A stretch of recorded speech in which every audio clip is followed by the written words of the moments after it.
by wiping out the insurance industry, which would lose millions of jobs. You could never afford that. You're talking about trillions of dollars. I don't agree with either of those guys. You can make that change, but those were potential independent presidential candidate, well, at least the potential candidate Howard Schultz and potential Democratic presidential candidate Michael Bloomberg, both attacking the announced Democratic candidate Senator Kamala Harris's health care proposal. So let's talk about what that proposal is. It's called Medicare for All. She didn't come up with it, but she has endorsed it. It's also known as single-payer health care. Senator Bernie Sanders introduced Medicare for All as an act in 2017. Senator Harris was among 16 Democratic co-sponsors at the time. Now, basically, it would provide health care coverage for all Americans, or so-called universal coverage, the sort that most of the industrial world has, with no deductibles or copays. Now, health insurance companies might be eliminated as a process. We're going to talk about that. Several independent studies estimate the cost at $25 to $35 trillion over a 10-year period. Now, in part, that would be paid for by higher taxes, which would be offset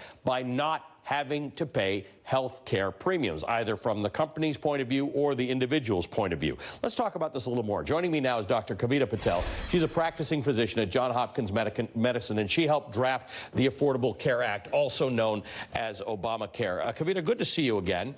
Let's just try and get through some myths on what Medicare for All is or isn't. So the rest of the developed world has some fashion in which all people are covered in health care. Some of them are insurance coverage, some of them are single-payer systems like Canada or Great Britain.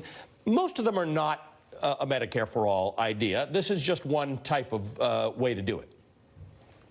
Right, absolutely. And Medicare for All, as you just mentioned, can also kind of have different variations to it. You can have kind of a way for you to, what Senator Harris is referring to is really kind of truly what you said, that Senator Sanders started, kind of a single-payer health system.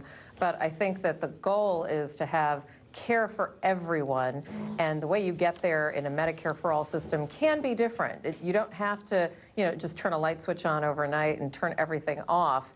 And you could also even have options where you allow adults to buy into Medicare, in addition to having a public option in the exchange, which I think a lot of us forget. But when the Affordable Care Act was being drafted, actually Nancy Pelosi, as Speaker then, had the House Democrats drafting a public option. So Senator Harris, I think, is just bringing back a conversation that, honestly, it's not a surprise to me that billionaires don't have a lot of fondness for this. I will tell you that Americans who are foregoing health care to kind of pay their heating bills, they are looking for solutions. You don't actually like have to be a billionaire. You can be any one of my colleagues here at NBC who has some of the best coverage around. For me to say, why would I want to give any of that up for something that I'm sharing with absolutely everyone? But putting aside the quality of care that you can get with a Medicare for All system, let's go to what Mike Bloomberg said, that it'll bankrupt us, that it'll put so many people out of work. The private health insurance system, which is bigger in America than it is in any other industrialized country, any country anywhere, how do they get affected by a Medicare for All system? Right. So a private health insurance company would basically have to compete for, if you have a Medicare option, which we know actually has lower administrative costs, and as you just mentioned, you wouldn't have to pay the premiums because you would have Medicare as an option. A private insurance market could still compete, just like they do in other countries. In Germany, there is a private, in most countries, all the EU countries and the Canadian kind of system, there are private health insurers.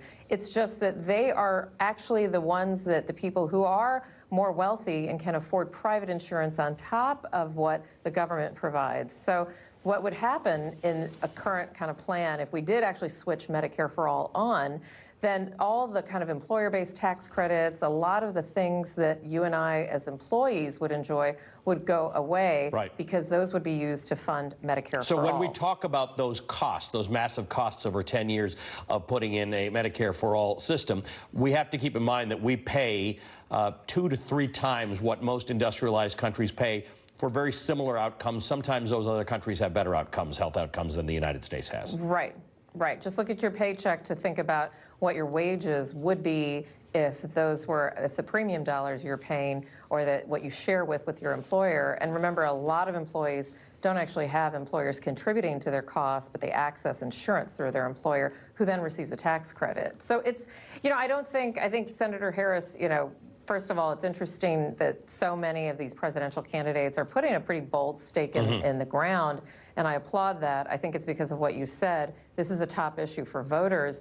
And then the devil is in the details, right? Correct. So yes. Just remember, Barack Obama, when he was a candidate at this time, was absolutely against an individual mandate. And look what happened when he had to put the Affordable Care Act together. Yeah, look, there's a lot of work to be done here. A lot of people say to me, why would I want a system like Canada's where you have to wait if you want to do something? And I hope my father's not listening, because he's a very private guy who doesn't really like me discussing his health matters on television. But when he found he had to have a stent, he got it, I think, within a week of being diagnosed as having to have one, and his bill was what it cost him to park at the hospital. That's what he paid. Right. That's right. Versus somebody who doesn't have insurance in America who may never get that done. Yeah, I think that, and I really would kind of challenge all presidential candidates in any party or independents to just talk about what they would do. You can strengthen the ACA. I actually think that the spirit of putting out that issue will draw others to have to come up with something. And by the way, just, Allie, we've talked about this. President Trump has eroded much of what the kind of promise, not all of it, but taking away the mandate in the Affordable Care Act has been this little thread that has been pulled and is unraveling a lot of the great accomplishments. So we need to do something. Yeah. Kavita, thanks very much. Kavita, always good to talk to you. Kavita Patel is a fellow at the Brookings Institution and a practicing physician at Johns Hopkins. More importantly, she was involved in the drafting of the Affordable Care Act. The Midwest is virtually paralyzed.